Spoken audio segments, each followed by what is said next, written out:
I was like, this is all I can do, basically. And it involved just shaking my hips in the way that only they could. We're gonna burn through some burning questions. Right, good. Not too much thought. Correct. 3 points to Hufflepuff. Which Fantastic Beast is your favorite? Eddie points at me because I've stuck to the same one for the last few years. I like the little bow truckle. He's a loyal Pickett fan. I'm gonna go with Teddy the Niffler, who Mads calls the Muffler for some weird reason. Excuse me. He's kind of like the tricky, naughty, charming kid that causes trouble. What is your character's biggest flaw? Guilt. One word answer. I've got one for him.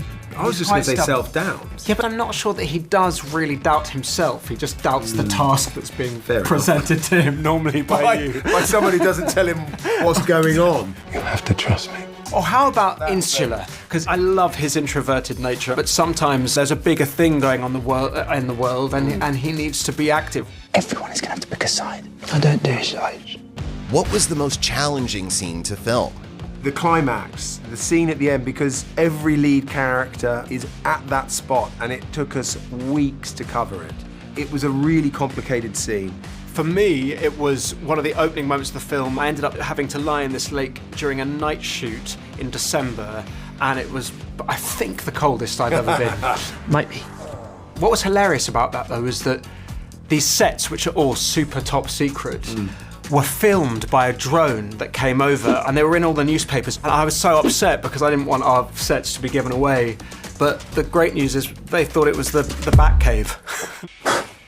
So I was like, oh great, they have no idea. I'm vengeance. What is your favorite Wizarding World moment? Mine's a sad moment, but I remember it affecting my children so dramatically, and me. It was the death of Dobby on the beach when they get back and they look round and, oh, it's gonna make me cry. So sad. Hold on, okay? It's an amazing moment of drama that a character that made you laugh and at times was so silly suddenly becomes the focus of such upset and heartbreak. Dobby is happy to be with his friend. It's more general rather than specific, but in that opening of the first film, the arrival of Dumbledore, the arrival of McGonagall, Harry underneath the stairs.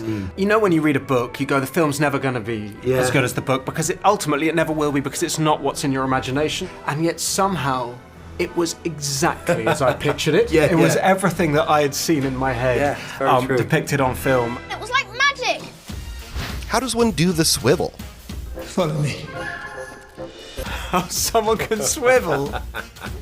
Swivel, but delicately. Be careful, this could be the beginning of you may be asked this for many years to come now. We spent a long time trying to work out what this dance should be, and this wonderful movement director came up with all these wonderful ideas, and I lack so much the physical capability. At the end I was like, this is all I can do, basically, and it involved just shaking my hips in the way that only they could. And actually the brilliant vis effects people had also already conjured up the idea of what the creatures might look like, and they were doing something wobbly. It was a weird thing of them presenting their ideas and us presenting our ideas, and they sort of, I was going to say merged beautifully, probably clashed horribly together into whatever is on the screen. The best plan being no plan. Or many overlapping plans. Thus confusion.